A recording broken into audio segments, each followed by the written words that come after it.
Saya mulai ya. Assalamualaikum warahmatullahi wabarakatuh. Waalaikumsalam warahmatullahi wabarakatuh. Selamat pagi menjelang siang, Bapak dan teman-teman. Semoga senantiasa sehat selalu, berkah selalu. Ya, kami dari kelompok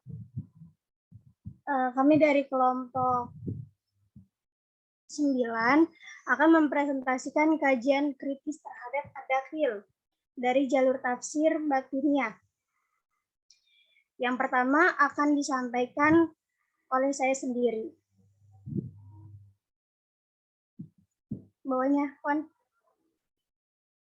Ini gerak gak sih? Aku udah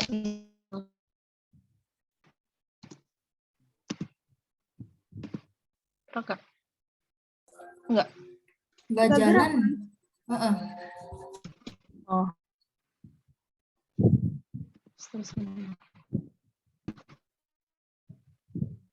Ini? Udah. Pertama di sini ada pengertian Batiniyah. Batiniyah adalah sebutan bagi orang ekstremis Syiah seperti Ismailiyah, Qaromid, Khormiyah, dan Rafidah. Predikat ini disematkan karena mereka sepakat meyakini bahwa tiap-tiap yang zahir diibaratkan memiliki makna batin. Makna zahir diibaratkan seperti kulit, sementara makna batin adalah isinya. Dengan pemahaman semacam ini, pada tahap tertentu mereka kemudian mempropagandakan gugurnya kewajiban keagamaan. Lalu secara etimologis, kata kebatinan berasal dari kata dasar batin, yaitu dari bahasa Arab yang mengandung arti dalam atau bagian dalam, sesuatu yang tidak nampak. Kemudian ditambah dengan awalan ke dan akhiran an, menjadi kata benda yang menunjukkan kelompok atau hal-hal yang mementingkan yang tidak nampak atau bagian dalam diri manusia. Terhadap bagian teori tentang asal-usul kata batin tersebut, H.M. Rasjidi misalnya mengemukakan 3 kemungkinan pengambilan kata batin. Yang pertama, kebatinan sebagai salinan daripada arti approfondissement de la vie intérieure,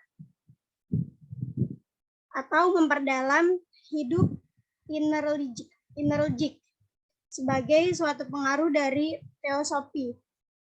Kedua, sebagai salinan dari kata okultisme, yaitu yang tersembunyi dan rahasia. Dan yang ketiga, salinan dari bahasa Arab, yaitu Batiniyah. Lanjut, Hon. Sorry. Kalau kayak gini kelihatan nggak sih? Kecil gini. Kurang gede ya?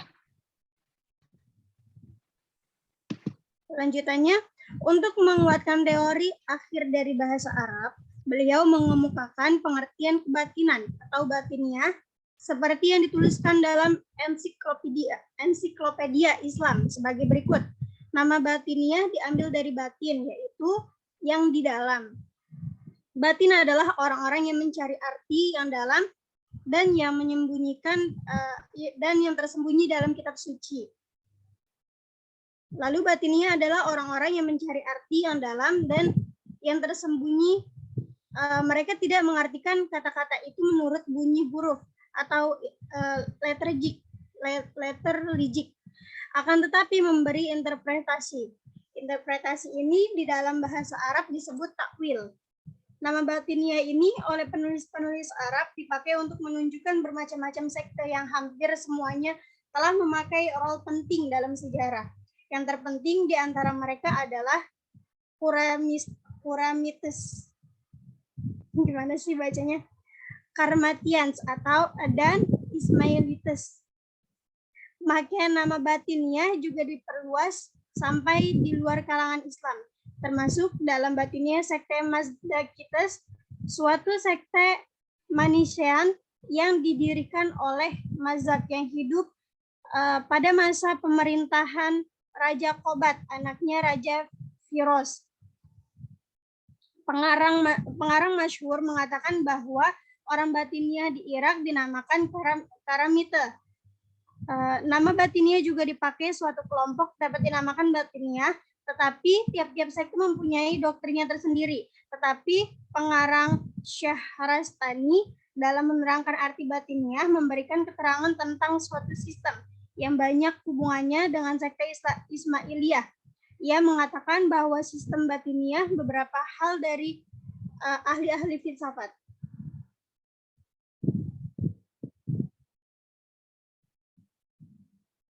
Lanjut, Kon. Dari kutipan ini, jelaslah bahwa istilah kebatinan terkait dengan sekte-sekte dalam Islam. Karena itu, sudah bisa dipastikan bahwa kata ini diambil dari bahasa Arab. Lebih tegas lagi, Hamka atau Haji Abdul Malik Karim Amrullah mengatakan bahwa kebatinan diambil dari nama yang pada mulanya sebagai suatu firqah dalam Islam. Batiniyah yang mementingkan hal-hal yang batin dengan semboyan likulli zahirin batinuh walikulli tanzilin takwilun. Artinya bagi tiap-tiap yang lahir ada batin, dan bagi tiap-tiap wahyu yang turun ada takwilnya, ada arti yang lain.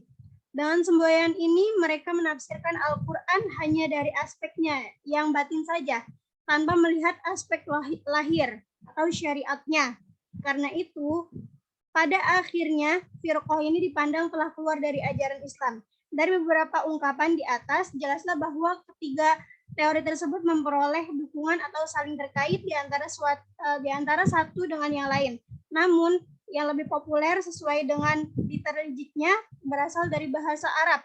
Istilah lain yang juga mempunyai maksud yang sama ialah kepercayaan. Istilah ini muncul terutama untuk menyesuaikan dengan bunyi UUD 45 ayat 2 pasal 29. Selain itu disebut juga dengan ilmu sejati, mistik, dan lain sebagainya.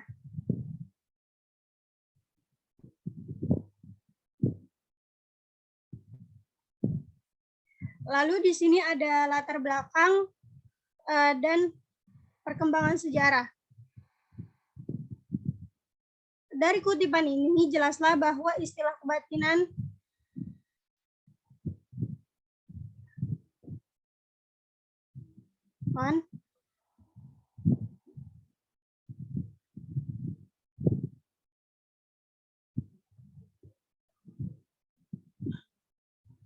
ya, latar belakangnya adalah tidak diketahui secara pasti kapan kebatinan lahir.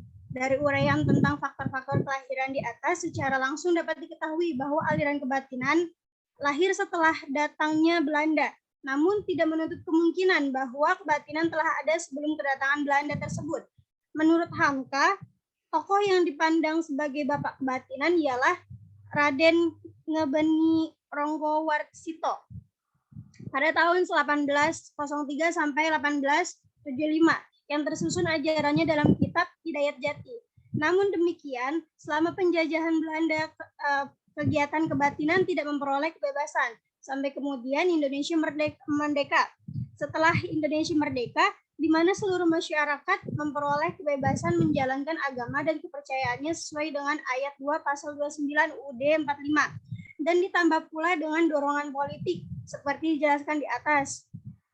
Maka aliran kebatinan berkembang dan tumbuh dengan subur ibarat cendawan di musim hujan.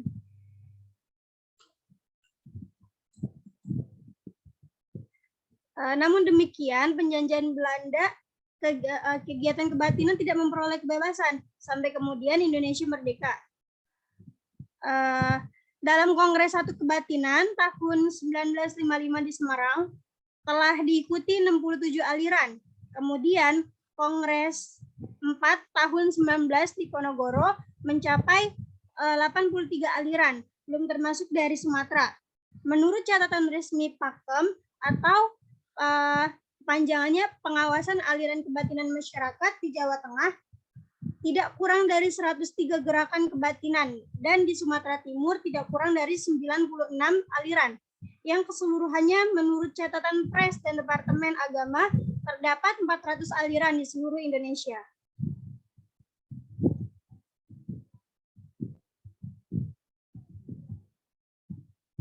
Nah, di sini ada perkembangan tersebut tidak hanya secara kualitatif, melainkan sekaligus secara kuantitatif. Pangestu atau penguyuban Ngestu Tunggal, misalnya didirikan tahun 1949, hanya memiliki 9 cabang, kemudian bertambah. Yang pertama tahun 1961 menjadi 15 cabang. Lalu yang kedua tahun 1963 menjadi 43 cabang. Lalu yang ketiga tahun 1968 menjadi 56 cabang. Lalu yang keempat tahun 1965 menjadi 82 cabang. Di tahun 1973 menjadi 113 cabang. Ini telah memiliki majalah resmi dengan nama Dwi Jawara. Demikian pula halnya dengan aliran Subud atau Susila Budi Dharma. Tidak hanya diikuti oleh masyarakat Indonesia, tetapi tersebar ke mancanegara seperti Belanda, Jerman, Italia, Inggris, dan Belgia. Lalu di sini ada karya-karya tafsir batiniah.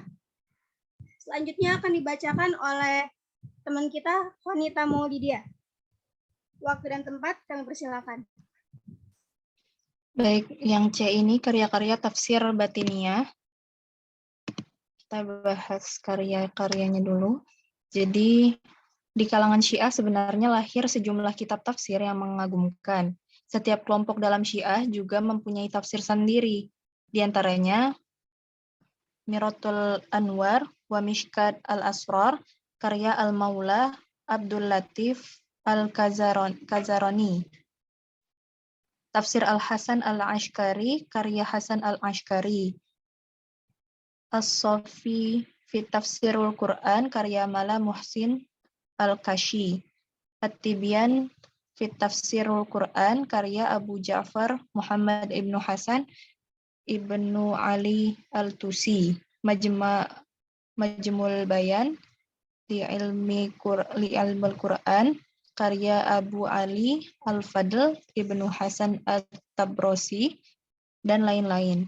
Tentu saja, masih banyak kitab-kitab tafsir lainnya yang belum dicatat di sini, dan uniknya tidak banyak dikenal kalangan Sunni, disebabkan pertarungan politik yang menjalar pada polemik pemikiran pada ranah tafsir. Yang pertama, At-Tibyan fi Tafsirul Quran, karya Abu Ja'far Muhammad ibnu Hasan ibnu Ali At-Tusi. Jadi, At-Tibyan fi Tafsirul Quran adalah kitab tafsir yang komprehensif dari Al-Quran yang mencakup semua aspek ilmu Al-Quran seperti yang kita kenal. Ini ditulis oleh Muhammad Hasan Al-Tusi, umumnya dikenal sebagai Syekh Al-Tusi. Penulis kitab ini dilatar belakangi beliau tidak menemukan sama sekali dari sahabatnya, baik orang yang mendahului atau yang sejaman, dari menulis sebuah kitab yang memuat semua tafsir Al-Quran tentang bidang ilmu ma'ani.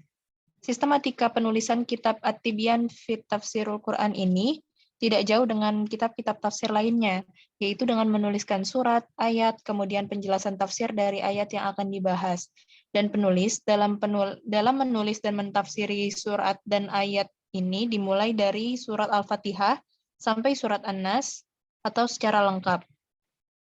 Kemudian mengenai tentang jilid dalam kitab tafsir ini, sementara yang ditemukan berjumlah 10 jilid.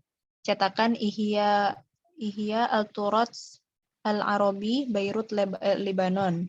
Akan tetapi, dalam cetakan tersebut, penerbit tidak menyebutkan tahun dicetaknya. Masih di pembahasan yang sama, jadi At-Tibyan fi Tafsirul Quran adalah salah satu kontribusi penting dalam dunia Islam, khususnya dalam bidang keilmuan tafsir Syiah.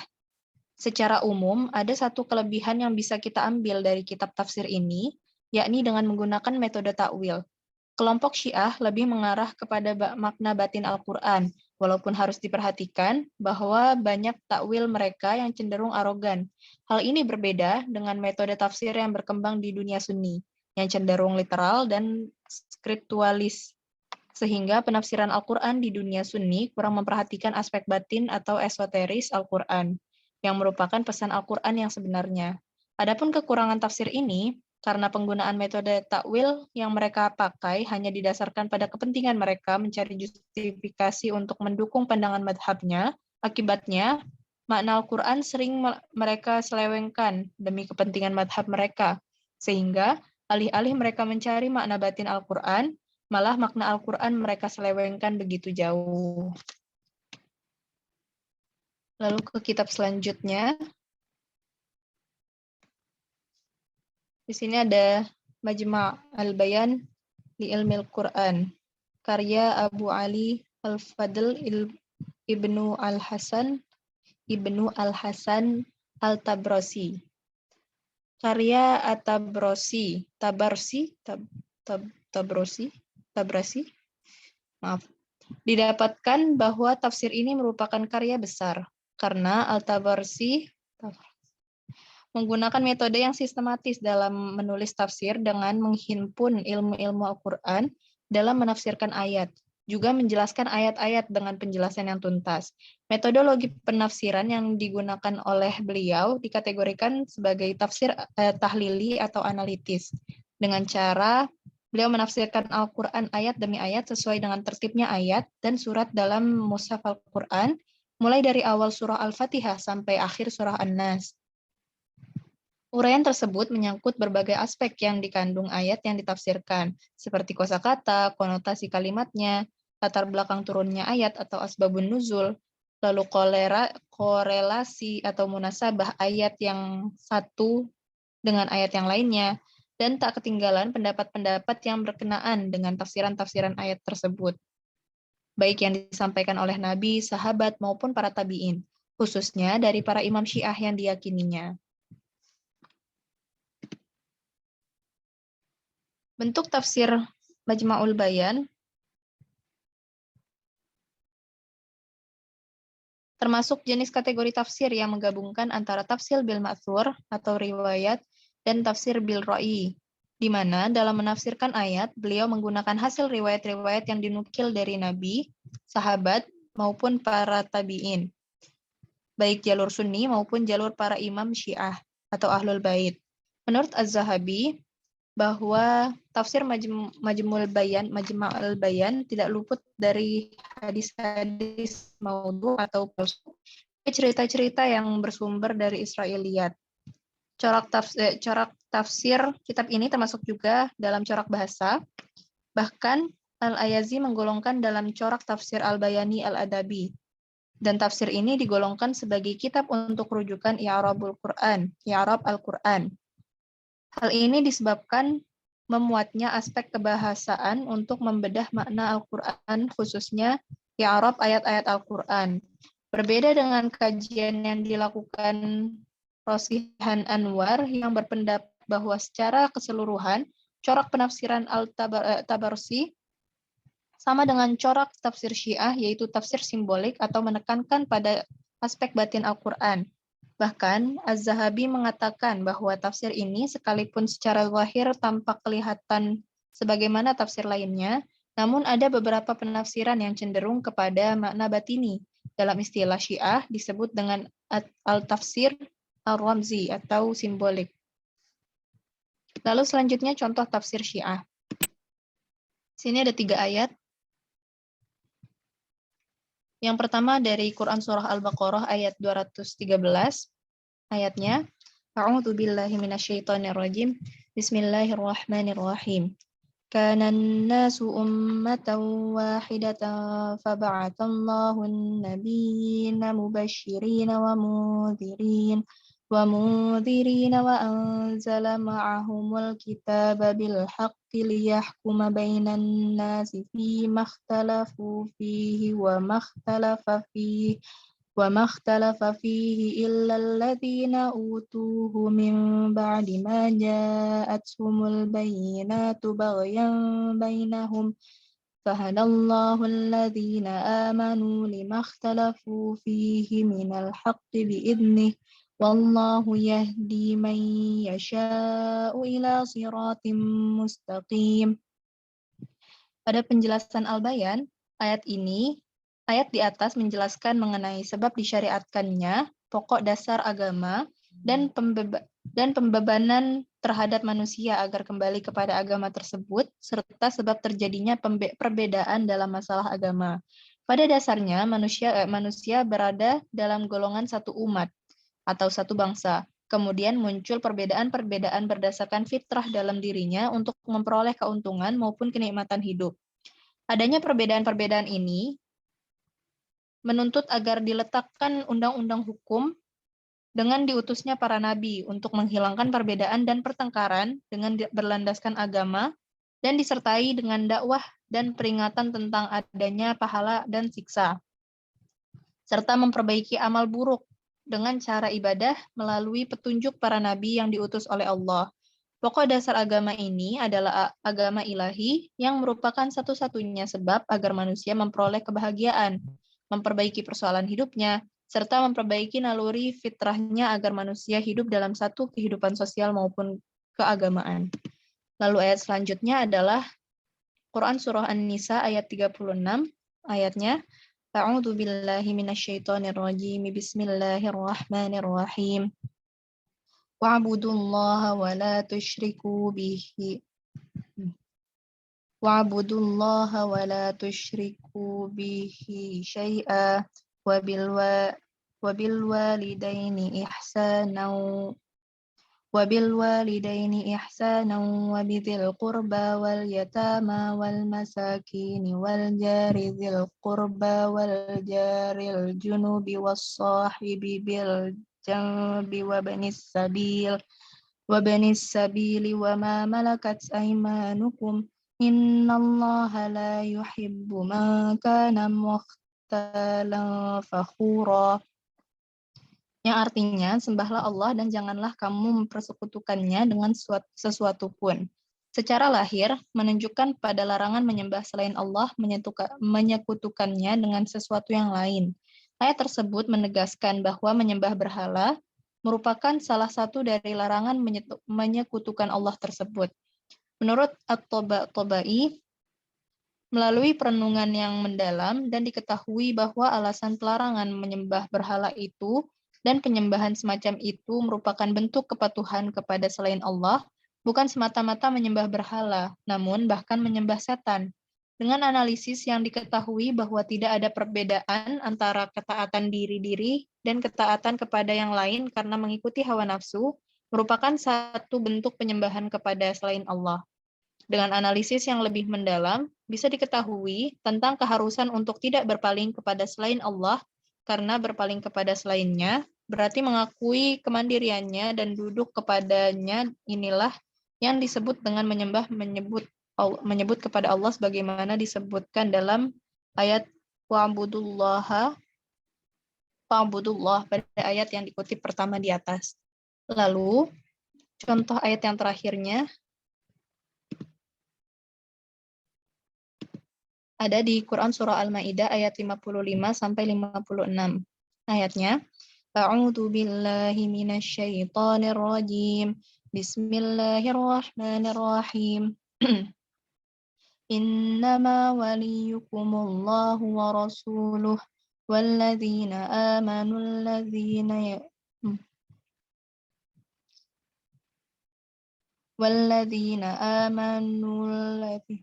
والذين آمنوا والذين يقيمون الصلاة والذين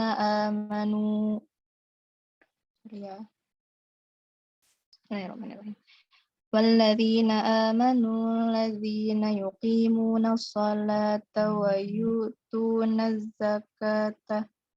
Boleh deh Fitri, nanti dilanjutkan aku lagi, maaf ya. A'udzu billahi minasyaitonir rajim. Bismillahirrahmanirrahim. Innama waliyukumullahu wa rasuluhu walladzina amanu alladzina yuqimuna as-salata wa yu'tuna az-zakata wa hum raki'un. Wa man yatawalla Allaha wa rasulahu walladzina amanu fa inna hizballahi humul ghalibun. Shadaqallahul azim. Dalam menafsirkan ayat-ayat tersebut, Terima kasih Fitri. Dalam Oh iya. menafsirkan ayat-ayat tersebut, At-Tabai secara panjang lebar menguraikan tentang persoalan-persoalan berkaitan dengan masalah kepemimpinan dalam Islam yang mengacu kepada pembelaannya terhadap konsep imamah dalam Syiah dengan tidak saja melakukan kajian-kajian Qur'ani dan riwayat, baik yang berasal dari Sunni maupun dari Syiah sendiri, tapi juga mengkritik pandangan-pandangan ideologis aliran Sunni. Beliau meyakini hak kepemimpinan itu sebagai milik Ahlul Bait. Mereka inilah yang dalam pandangan Syiah sebenarnya berhak memegang imamah, menggantikan Nabi Muhammad SAW. Sekian presentasi dari kami. Kurang lebihnya mohon maafkan. Teman-teman, jika ada yang ingin bertanya, jika ada yang mengganjal, boleh silakan ditanyakan kembali, atau ada yang ingin menambahkan, silakan banget teman-teman.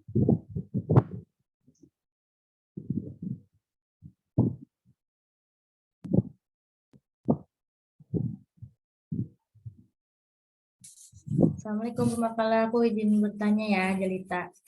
Waalaikumsalam, Jelita. Iya, silakan, Jel. Nih, di makalah kan ada istilah lain juga mempunyai maksud yang sama, ialah kepercayaan. Dalam bunyi Undang-Undang 1945 ayat 2 pasal 29. Aku boleh tahu nggak isi undang-undangnya seperti apa? Kan kepercayaan ya. Itu. Kayak gimana ya undang-undangnya? Udah gitu aja. Ya, baik. Ya, terima kasih. Sama-sama, Jelita. Terima kasih juga atas pertanyaannya. Yang lainnya, apakah ada yang ingin menambahkan? Sangat membantu.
Baik, teman-teman, apakah ada yang ingin bertanya lagi? Kalau tidak ada yang ingin bertanya, saya mau menjawab pertanyaan dari teman kita, Jelita Arsy. Bunyi pasalnya itu gini. Negara menjamin kemerdekaan tiap-tiap penduduk untuk memeluk agamanya masing-masing dan untuk beribadah menurut agamanya dan kepercayaan itu sendiri. Gitu, Jel. Oh, jadi emang secara umum ya kepercayaan gitu. Iya, kepercayaan secara umum. Secara keren khusus gitu. Enggak, kasih makalah ya. Udah lebih tahu. Sama Jelita.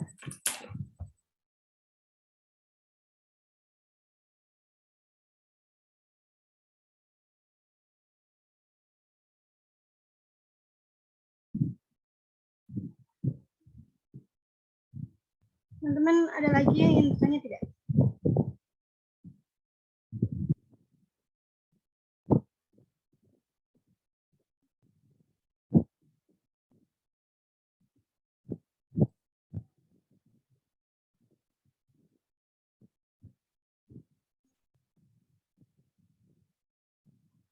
Halo teman-teman yang cantik-cantik.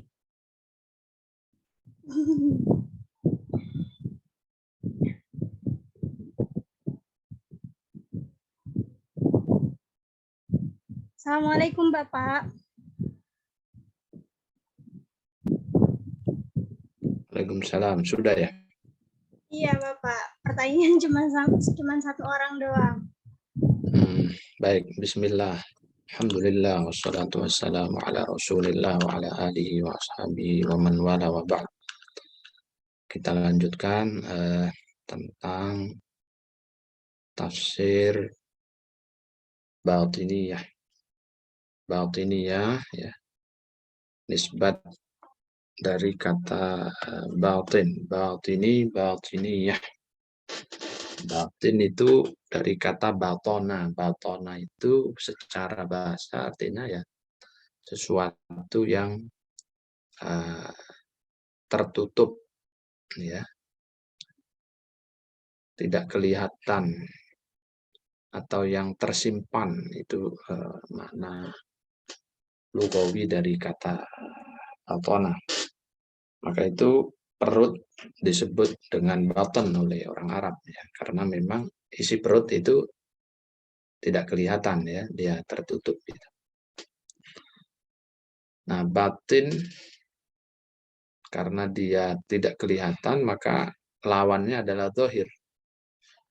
Dari kata zahara ya zaharu. Zahir itu sesuatu yang terlihat dengan jelas. Makanya sholat yang dilakukan di tengah siang bolong itu disebut dengan sholatul zuhur. Karena matahari sedang jelas-jelasnya terlihat ya. Waktu yang sangat terang benderang itu disebut dengan waktu zuhur karena jelas. Nah, dalam konteks penafsiran itu para ulama berpendapat bahwa setiap ayat Al-Quran itu mengandung makna zahir dan juga makna batin. Makna zahir berarti makna yang dipahami dari ibaratul kalam. Ibaratul kalam itu ya dari redaksi pembicaraan. Misalnya qul huwallahu ahad. Qul makna zahirnya ya katakan. Huwa makna zahirnya ya dia karena huwa itu isim dhamir untuk orang ketiga ya. Allah yaitu nama Tuhan. Ahadun maknanya esa atau tunggal. Jadi makna yang dipahami dari zahir ayat atau zahir lafaz. Sementara kalau makna batin itu tidak langsung didapatkan dari zahir lafaz atau zahir ayat, tetapi diambil dari isyarat-isyarat yang terkandung di balik lafaz atau ayat tersebut. Nah, itu makna batin. Memang ada riwayat dan ini dinukil dalam berbagai macam kitab, baik tafsir maupun hadis. Nah, riwayat yang mengatakan likulli ayatin dhahrun wa batanun wa haddun wa matla'un. Setiap ayat itu punya makna zahir, punya makna batin, makna had, makna matla'. Nah, makanya Ibnu Abbas dalam riwayat yang masyhur pula mengatakan bahwa at-tafsiru ala arba'ati aujuhin. Tafsir itu punya 4 dimensi setidaknya. Pertama adalah tafsir yang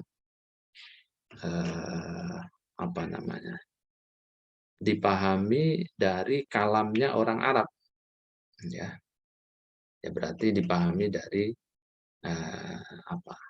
pembicaraan orang Arab. Artinya kalau orang baca Al-Quran itu kan berarti melantunkan kalimat-kalimat berbahasa Arab. Ketika mendengar kalimat-kalimat itu dia bisa memaknainya. cukup dengan mendengar lafat-lafat itu, Bismillahirrahmanirrahim. Oh, sudah langsung terbersit makna. Nah, yang kedua, ada tafsir yang semua orang itu bisa memahami, tidak harus melakukan kajian ya, tetapi saking jelasnya makna yang dikandung dari lafaz tersebut, maka semua orang itu pasti bisa memahaminya. Ya, misalnya tentang tadi kata ahadun itu tidak mungkin orang Arab yang mengerti bahasa Arab tidak memahami kata ahad. Walaupun dia tidak pernah belajar, ya pasti paham maknanya.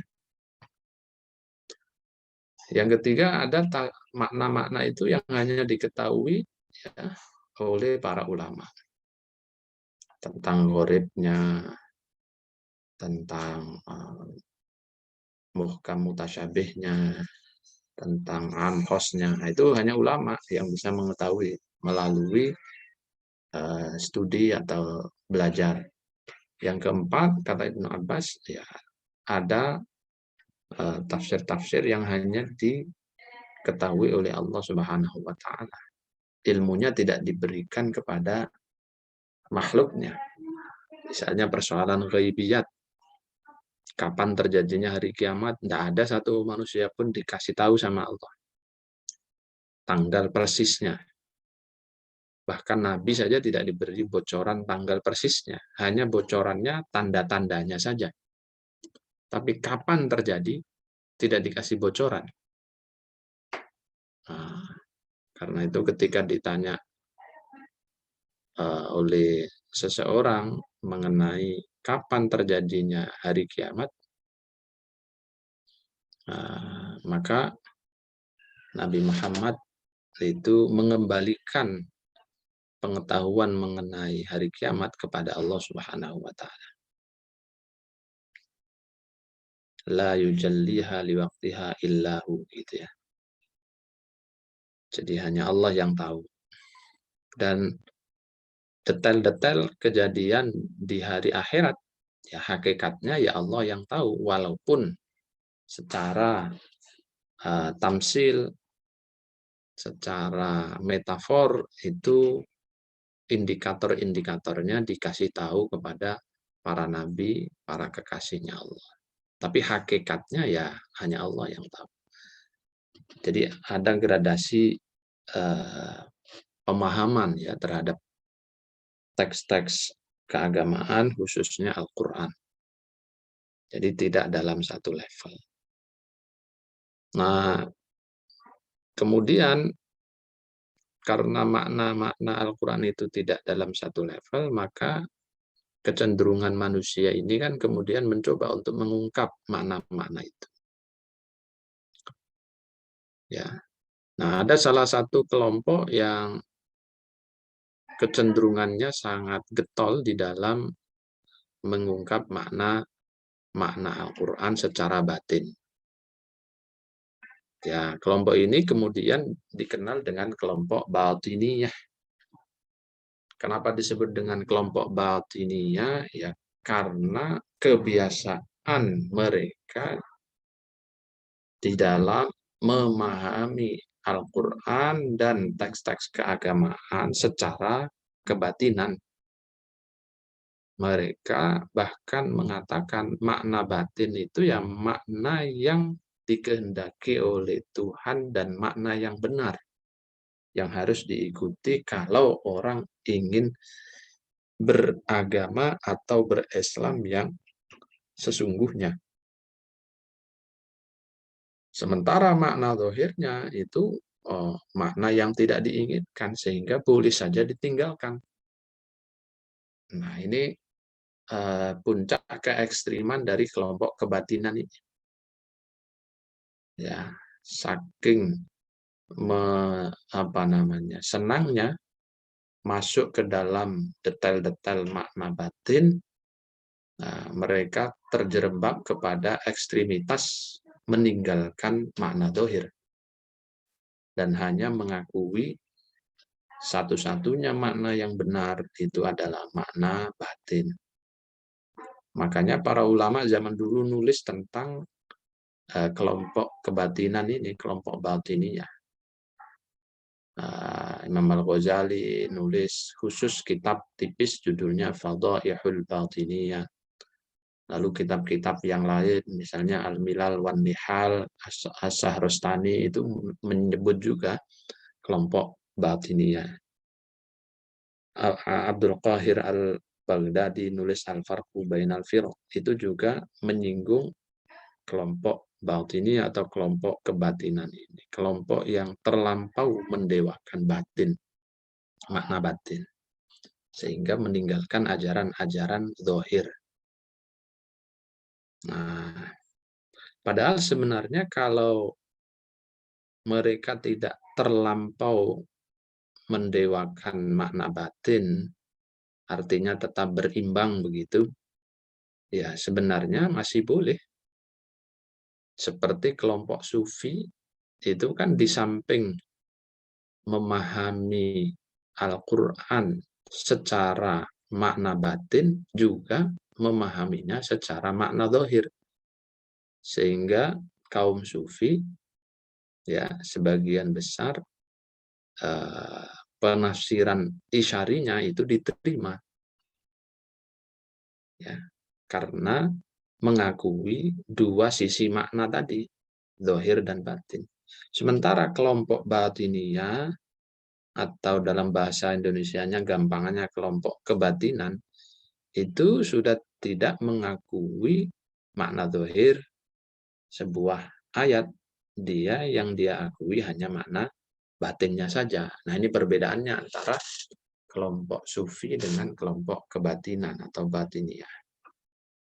Jadi kalau batiniyah itu hanya membenarkan makna batin saja, menafikan makna zahir, sehingga mengantarkan mereka kepada ta'tilus syariah, ya, meniadakan ritus-ritus ajaran syariat yang bersifat zahir, sehingga menggantinya dengan ritual-ritual kebatinan saja. Sementara kalau kelompok sufi tidak demikian. Kelompok sufi di samping memahami ayat secara batin, secara isyari, tapi pada saat yang sama beliau-beliau kaum sufi itu tetap mengakui makna zahir dan menjalankan perintah-perintah yang dikandung secara zahir dalam ayat-ayat itu.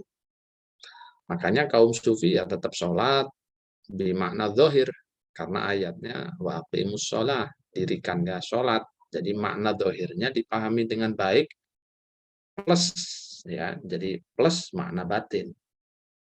Maka ketika mendirikan sholat, dimulai dari niat takbiratul ihram sampai salam, zahirnya bergerak mengikuti itu. Pada saat yang sama, pemahaman batinnya juga mengikuti. Iqamatus sholat itu tidak sekedar gerak fisik, tetapi iqamatus sholat itu ada isyarat secara batin tentang pentingnya mendirikan sholat dalam arti serius untuk tawajuh dan menghadap kepada Allah Subhanahu wa Ta'ala. Jadi ya harus khusyuk, harus khudu' karena sedang iqamatus sholah. Nah, kalau kebatinan enggak, karena kelompok batiniyah itu sudah pada tahap, ini yang ekstrim ya, sudah pada tahap tidak mempercayai makna zahir, sehingga ketika ayat misalnya tadi perintah untuk waqimus sholah, ya mereka memahami sholah di situ hanya sebatas makna batin, tidak mau terikat dengan makna zahir yang berarti sholat takbiratul ihram sampai salam. Jadi mereka sholatnya ya cukup sholat batin, gerak batin, ingat zikrullah, yaitu sholat mereka. Ya, kenapa bisa muncul begitu? Ya karena mereka hanya mengambil makna batinnya saja. Ya, ini kelompok kebatinan yang ekstrim.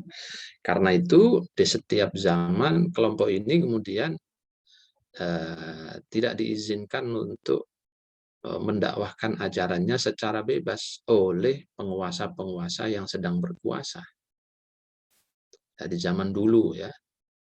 Nah, memang dalam Al-Farqu Bainal Firaq itu Al-Baghdadi menyebut di antara tokoh-tokoh yang menjadi penyebar atau katakanlah dai daripada gerakan kebatinan di zaman dulu ini adalah misalnya ada namanya Maimun bin Disan Al-Qaddah.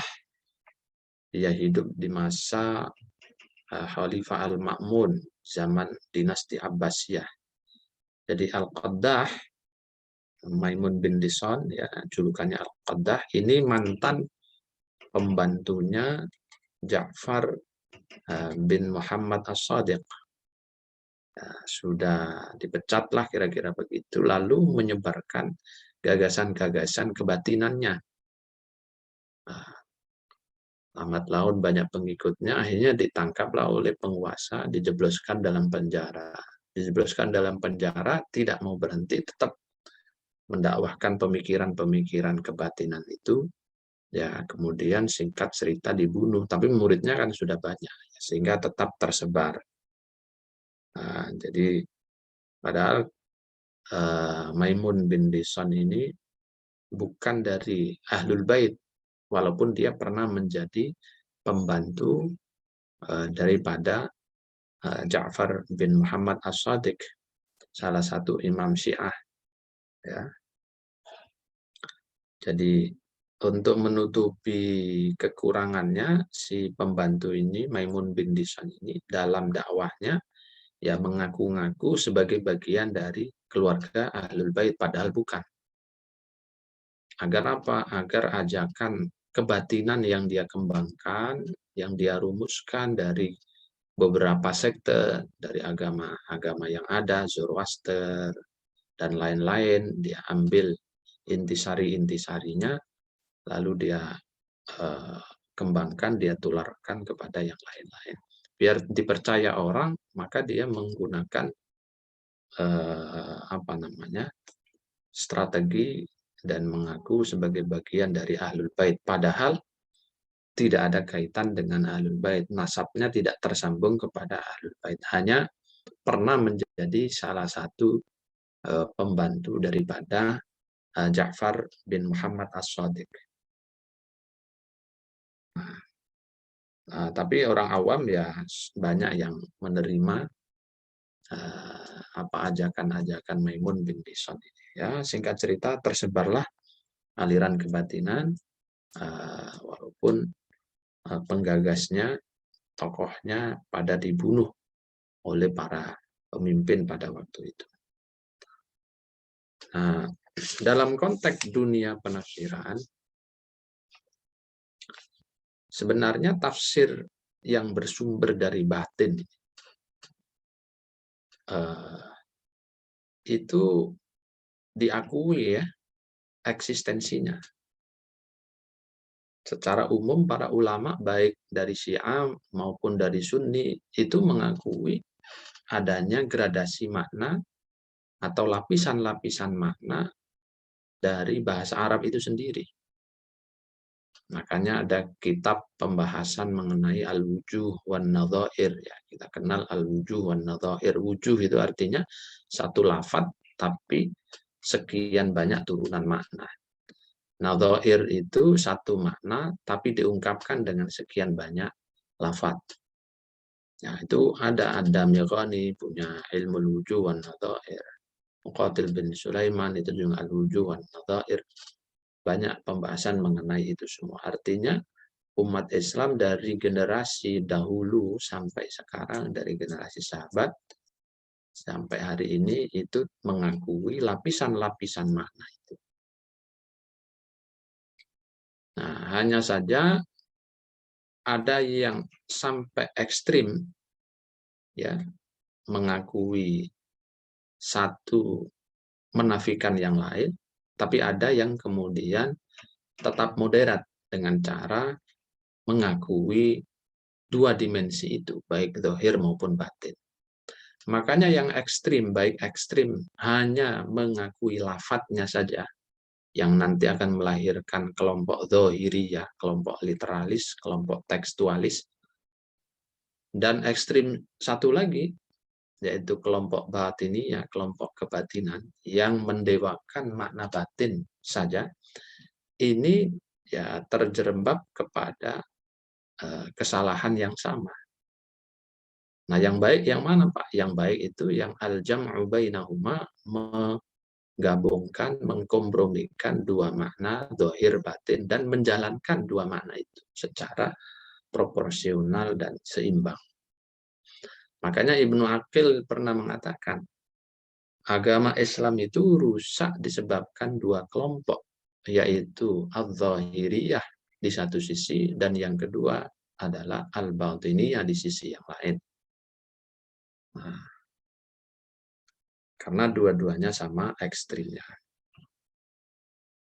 Nah, karena al-zahir wal batin diakui dan terjadi, ya, ketika memahami dan mengungkap ayat-ayat Al-Quran maupun hadis, maka para ulama kemudian memberikan semacam rambu-rambu atau dhawabit atau indikator-indikator, syarat-syarat agar hasil penafsiran dengan makna batin ini tidak melampaui batas manusiawi, tidak melampaui batas-batas yang ditolerir. Maka diijtihadkan oleh para ulama syarat-syarat itu. Nah, syarat-syarat inilah yang nanti harus kita ingat dan kita pegang ketika ingin melakukan kritik terhadap produk tafsir kebatinan, tafsir batiniyah. Ya, harus kita hafal, kita ingat. Sehingga ketika melakukan kritik terhadap tafsir yang sumbernya itu berasal dari batin, intuisi, dzauq, nah, kita punya pegangan, ya, teorinya ada, dhawabitnya ada. Apa saja parameter itu? Ya, memang ulama beda-beda ya di dalam menetapkan parameter karena ini persoalan ijtihadi.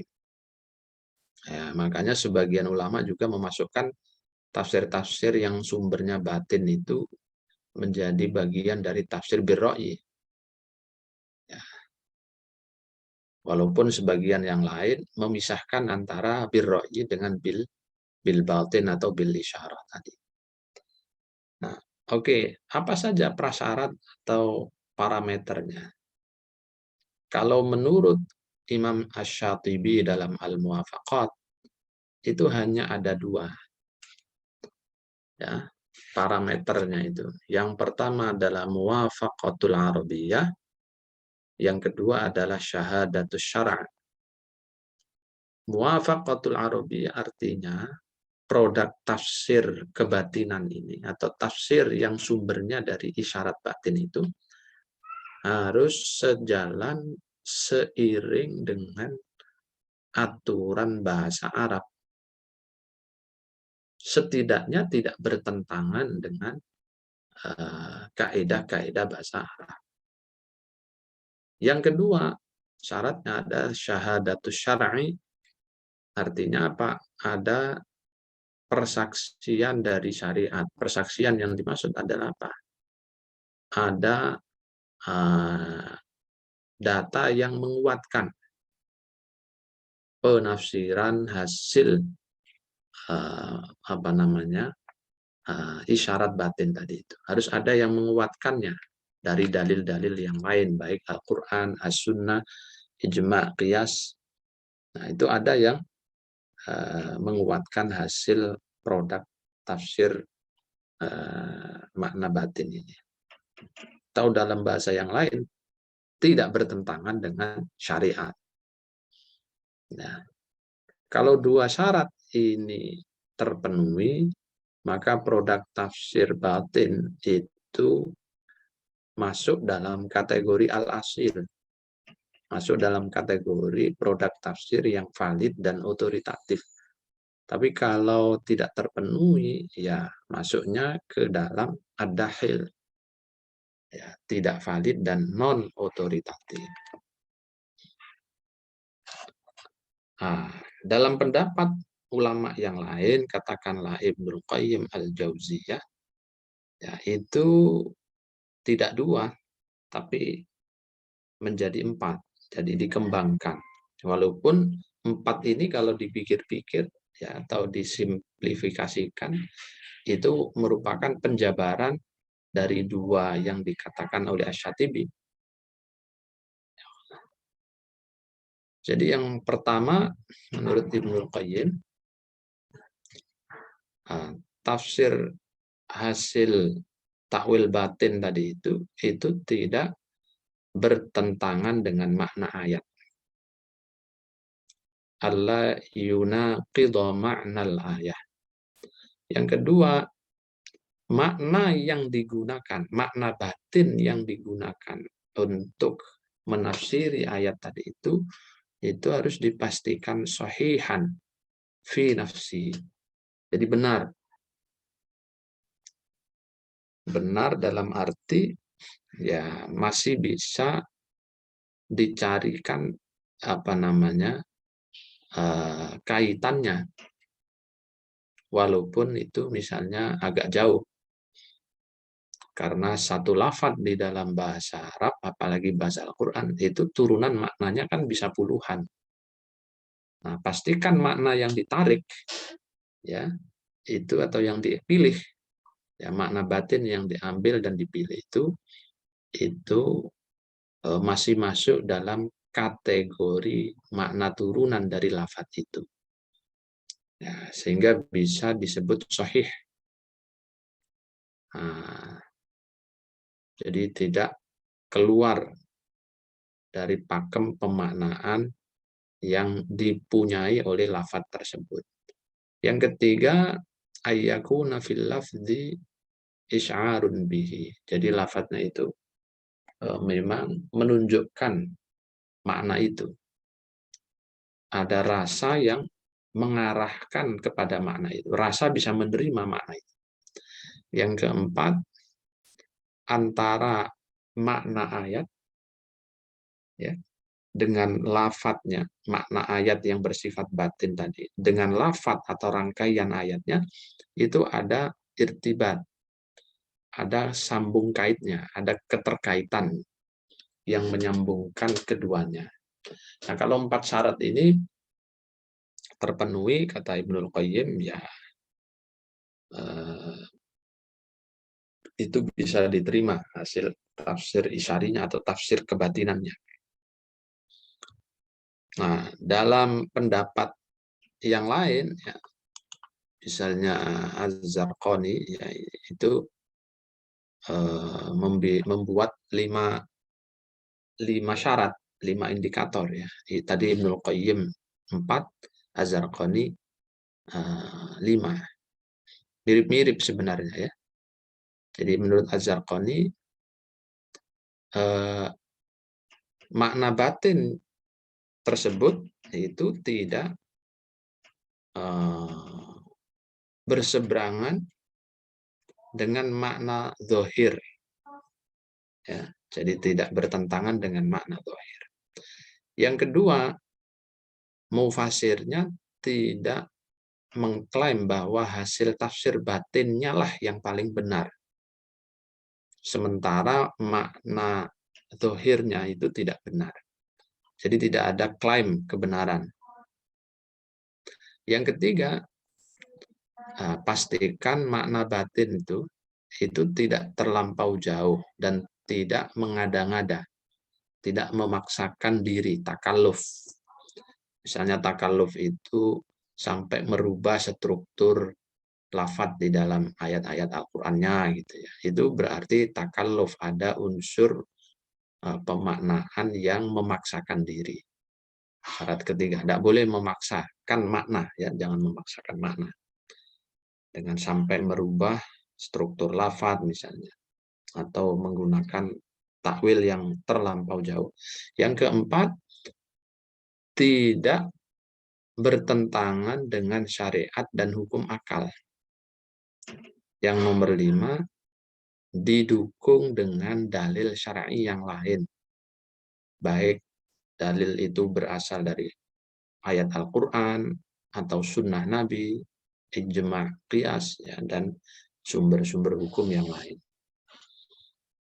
Jadi 5 prasyarat ini menurut Az-Zarqani menjadi indikator penting untuk menelaah dan mengukur apakah tafsir yang sumbernya batin itu baik dari kelompok kebatinan sendiri atau dari kelompok kaum sufi atau kelompok manapun, ya. Kalau sumbernya batin, maka 5 syarat Az-Zarqani ini itu menjadi teori dan rujukan yang bisa kita pakai untuk parameternya, ya, untuk mengukurnya.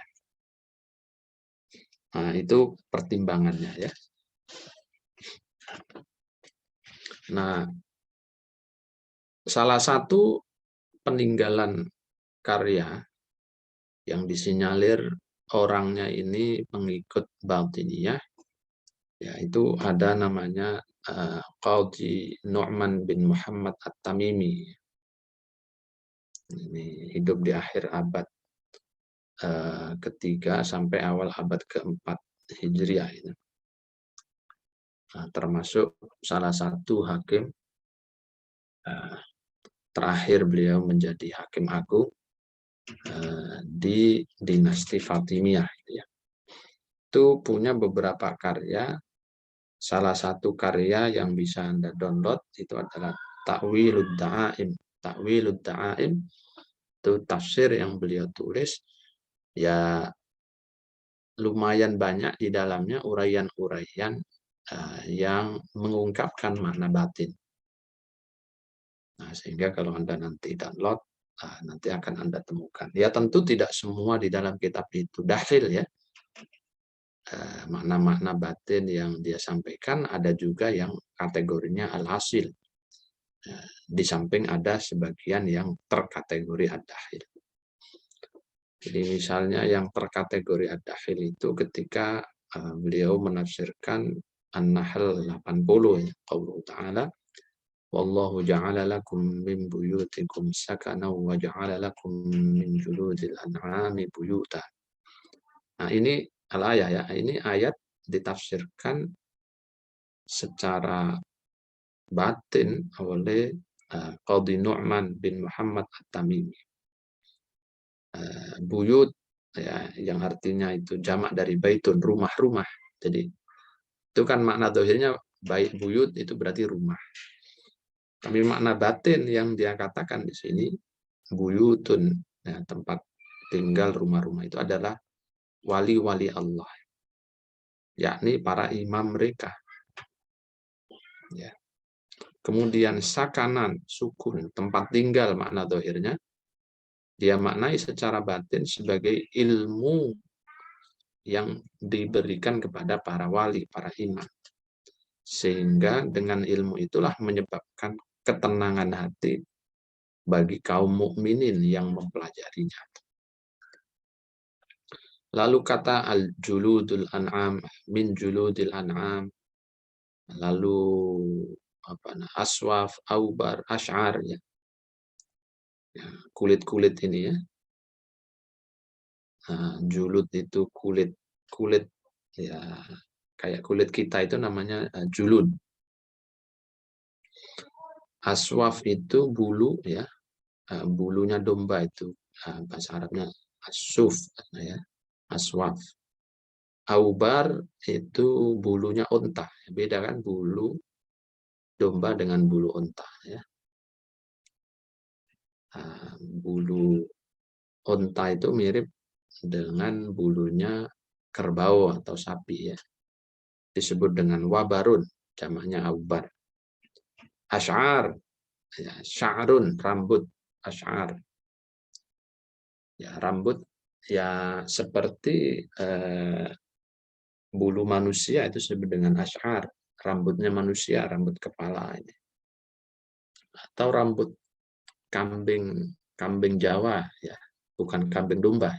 Kan dia panjang-panjang, nah, kayak rambutnya manusia, itu asy'ar. Itu makna dohirnya. Nah, bagi Qadhi Nu'man ini dimaknai secara batin ya. Dia mengatakan ya julud, aswaf, aubar, asy'ar itu kalau dimaknai dohir ya itulah kewajiban-kewajiban agama yang harus dilakukan terus-menerus oleh umat manusia sampai ajal menjemput mereka. Ya sholat, ya puasa, ya haji, ya. Diibaratkan seperti kulit-kulit, ya seperti bulu-bulu, ya. Nah ini tentu makna batin yang kalau dilihat dari sisi struktur bahasa saja ini agak bermasalah gitu ya, sehingga bisa kita kategorikan sebagai salah satu contoh yang dahil ya, dari tafsir kebatinannya. Lalu contoh daripada tafsir batin, ya, sumber batin, sumber isyarat, sumber intuisi itu yang masuk al-asil bagaimana Pak? Ya tafsir-tafsir bersumber dari isyarat batin yang tentu mufasirnya tidak mengklaim bahwa tafsirnya paling benar, satu sisi. Yang kedua, secara bahasa itu masih bisa dibenarkan. Lalu mufasirnya juga tetap menjalankan makna dohirnya di samping memahami isyarat batinnya. Nah, misalnya contoh apa ya yang dilakukan oleh Imam Al-Ghazali dalam kitab Ihya Ulumuddin ya. Ketika menafsirkan, tapi yang ditafsirkan itu adalah hadis Nabi ya. Yang bunyinya tentang innal malaikata la tadkhulu apa itu? La tadkhulu buyutan fiha kalbun. Satu lagi ada terusannya itu saya lupa ya teks hadisnya. Fiha kalbun wasuratu tamathil. Nah, kama qala Rasul ya. Kira-kira begitulah riwayat hadisnya ya. Malaikat tidak masuk rumah-rumah yang di dalamnya ada kalbunnya dan ada gambar patungnya. Nah, Al-Ghazali mengatakan ya di antara isyarat atau makna isyarat dari hadis itu adalah ya, bahwa malaikat itu ya, tidak akan masuk bait-bait, itu isyaratnya adalah hati atau kalbu ya. Yang di dalamnya ada sifat-sifat yang dimiliki oleh apa tadi anjing gitu ya. Nah, itu makna isyaratnya disebut oleh Al-Ghazali. Tapi makna dohirnya ya tetap beliau jelaskan makna dohirnya seperti dohir lafadz hadis tadi. Tapi makna isyarat batinnya beliau katakan sebagaimana secara dohir malaikat tidak bisa masuk ke dalam rumah yang di dalamnya ada anjing dan gambar-gambar apa itu patung, maka sebagaimana itu pula ya malaikat tidak bisa menyampaikan ya cahaya-cahaya ketuhanan ke dalam batin, ke dalam hati seseorang yang di dalamnya dipenuhi dengan sifat-sifat kehewanan. kesombongan, riya, ujub, takabur. Kalau hatinya itu sudah penuh dengan sifat-sifat yang buruk seperti itu, maka cahaya tidak lagi bisa masuk. Dia akan keluar, ya, tidak akan bisa masuk ke relung jiwa yang kotor seperti itu. Itu isyaratnya. Jadi di samping memahami secara zahir, Al-Ghazali juga memahami secara batin. Nah, makanya bisa diterima tafsir batin seperti ini. Nah, tafsir batin seperti ini nanti disebut dengan isyari. Ya, sebagian ulama tidak suka menyebut dengan nama tafsir, tidak mau. Mereka tidak mau. Karena mereka sadar betul itu bukan tafsir, kata mereka. Tapi itu adalah isyarat daripada batin. Nah, mereka membedakan antara isyarat batin dengan tafsir. Nah, itu sebagian yang mengatakan demikian, ya. Saking hati-hatinya. Nah, apa yang dikatakan oleh Al-Ghazali sebagai contoh tadi itu sesuatu yang bisa diterima. Karena tidak ada ajaran syariat yang dia langgar dalam makna isyarat yang kedua, makna isyarat batin yang kedua tadi. Pada saat yang sama, makna-makna takwil isyari yang dia sampaikan itu juga tidak berseberangan dengan makna dohir daripada redaksi hadis. Nah, itu ya. Kalau contoh ayat misalnya fahla'na 'alaik innaka bil wadil muqaddasi tuwa. Kalau makna zahirnya ya kita diminta untuk melepas kedua sendal atau terumpah kita. Karena kita sedang atau fahla'na 'alaik ini khitabnya kan Musa, ya. Wahai Musa, lepaskan dua terumpahmu, dua sendalmu. Karena kamu sedang berada di lembah yang suci. Nah, itu makna zahir dan ini dipahami oleh semua ulama. Tapi ada makna isyarat batinnya. Dan banyak sekali ya isyarat batinnya. Salah satu makna isyarat batinnya itu fahla'na 'alaik. Maka lepaskan dua sendalmu. Dua sendalmu itu mengisyaratkan tentang sesuatu yang bisa mengotori hati dan pikiran.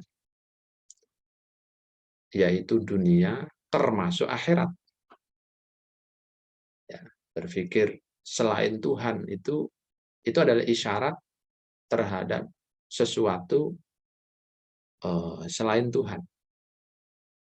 Ya, fahla'na 'alaik, maka lepaskan semua hal yang bisa melalaikanmu dari Tuhanmu. Ya. Karena kamu sedang berada di al-muqaddasi tuwa. Sedang berhadapan dengan Allah yang Maha Suci. Jadi lepaskan itu. Pikiran-pikiran kotor, pikiran-pikiran duniawi, ya, pikiran-pikiran yang membuatmu lupa terhadap Allah Subhanahu wa Ta'ala. Fokuskan dirimu kepada Allah Subhanahu wa Ta'ala karena kamu sedang berada dalam suasana bersama Tuhan. Nah, ini isyarat ya, isyarat. Isyarat dan ini diucapkan oleh kaum sufi ya, banyak kaum sufi. Ada juga yang mengambil makna isyari dari fahla'na 'alaik ay fahla al-muqaddimatain. Lepaskan dua premis mayor dan minor. Ya. Innaka bil wadil muqaddas itu karena kamu sedang berasyik masuk dengan Tuhan, tidak usah menggunakan premis-premis dalam berhujjah itu lagi. Sudah ceburkan dirimu dalam ma'rifat Allah. Karena biasanya dalam perdebatan ilmu akliyat, ilmu kalam misalnya, kita ingin berhujjah untuk menegaskan eksistensi Tuhan. Salah satu cara berhujjah kita itu dengan apa? Dengan menggunakan premis-premis dalam ilmu akliyat, ilmu mantik. Ya kan? Alam ini hadis. Atau wujud alam itu mungkin. Ya. Karena mungkin maka dia hadis. Itu premis ya. Ada premis mayor, premis minor. Nah, karena kamu sedang berasik masuk dengan Allah Subhanahu wa Ta'ala, jangan lagi gunakan pikiran-pikiran filosofis begitu. Sudah. Nah, innaka bil wadil muqaddas itu masuk kepada samudra ma'rifatullah. Nah, ini isyarat-isyarat yang menurut para ulama bisa diterima ya. Karena tidak ada daripada usul-usul syariah yang dilanggar dari pemaknaan ini. Dan para mufassirnya yang memaknai ini ya secara isyari itu pada saat yang sama masih mengimani dan menggunakan, menjalankan makna zahirnya. Ya, buktinya apa? Ya ketika beliau-beliau para a'immah sufiyah ini misalnya mau masuk ke musholla, masuk ke masjid, ya beliau-beliau bersuci, melepaskan sendalnya, ya itu makna zahir, dia mengamalkan makna zahir sesuai dengan ayat yang fahla'na alaik, karena dia sedang mau akan bermunajat kepada Sang Pencipta. Maka ketika masuk masjid, masuk musholla, masuk mihrab, bersuci dulu, hal-hal yang kotor dia lepaskan secara zahir. Tapi pada saat yang sama plus juga melepaskan hal-hal yang kotor yang bisa mengganggu ya pertemuan dia dengan Al-Khaliq ya Sang Pencipta dalam munajat-munajat dan doa-doanya, sholatnya. Nah, ini contoh saja ya apa namanya dari tafsir isyari yang masih dimungkinkan untuk bisa diterima dan dikategorikan sebagai al-hasil fit tafsir. Baik, saya kira itu ya tambahan-tambahan yang bisa saya sampaikan. Nanti khusus untuk tafsir kelompok sufi nanti akan kita bahas pada pertemuan yang akan datang. Ya, hari ini khusus untuk tafsir kebatinan. Walaupun baik sufi maupun kebatinan itu sumber inspirasi tafsirnya itu ya dari dua-duanya sama, yaitu dari intuisi, dari batin ya, isyarat batin dua-duanya. Nah, tinggal nanti parameternya tadi jangan dilupakan. Tinggal apakah Anda menggunakan parameter yang disampaikan oleh Imam Syatibi dalam Al-Muwafaqat atau menggunakan Ibnul Qayyim Al-Jauziyah ada 4 tadi, atau menggunakan Abdul Azim Az-Zarqani dalam Manahil Irfan yang ada 5 ya. Tinggal mana yang Anda gunakan sebagai parameter untuk mengukur dan mengkritisi produk-produk tafsir kebatinannya. Saya kira itu ya. Jika masih ada hal-hal yang ditanyakan, saya persilakan.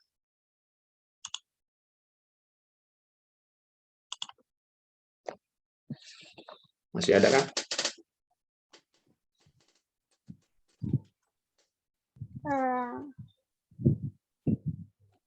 Teman-teman, apakah ada yang ditanyakan lagi? Atau sekiranya cukup? Kalau cukup, saya mengambil foto dulu, boleh di on cam kameranya untuk dokumentasi. Ya, 1, 2, 3. Ya. Baik. Slide kedua. 1, 2, 3. Terima kasih. Oke, cukup ya. Mungkin sudah Iya, cukup, Pak. Pak. Baik, kita akhiri dengan hamdalah, alhamdulillahirabbil alamin. Ketemu lagi insyaallah pada pertemuan yang akan datang. Wa'alafu minkum. Wassalamualaikum warahmatullahi wabarakatuh.